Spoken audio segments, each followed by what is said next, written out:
Welcome to the last part of the course. You have written two papers in the last couple of weeks where you stated position, one on who should or should not travel to a forest tower colony, and another one an ethical, moral, and legal decision you had to make about whether to turn your sister-in-law in for a crime she committed or not. Both those papers had the same concept as the last paper you're going to write. You stated the position and you defended it. Now the difference is this time you're going to choose your own topic. It should be a controversial topic. It should be a topic that you know somebody is going to disagree with, and you're going to argue for your position. The difference is now you're going to use research to support your position. In the other papers you stated your position, you developed it. Now you have to find research to support your position.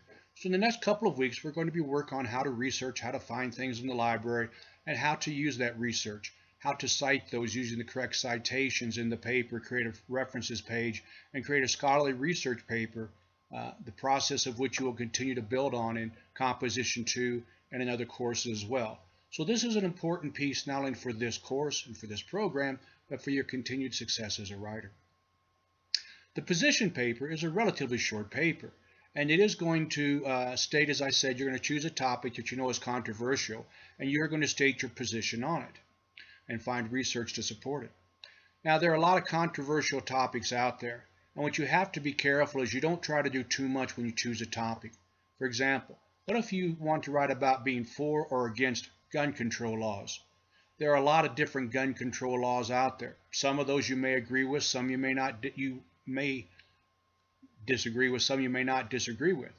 But if you focus on one aspect of that law, for example, on the use of assault-type weapons, the sale of certain ammunition, or the banning of weapons, or the allowing of weapons to be carried in certain places, if you focus on a small part, one small part of that, then you can dig deeply. Abortion is another popular issue to be looked at. It's such an important issue. But again, it's a huge issue. So ask yourself, what one small part of this can I develop in this paper? For example, you could be against partial birth abortions. You could argue for the issue of abortion after rape. You could argue for different positions, how it relates to health care insurance. But the narrower that position is, the easier it's going to be for you to dig deeply. So there are a lot of controversial topics out there. Choose one that you have strong feelings about, and then begin to research.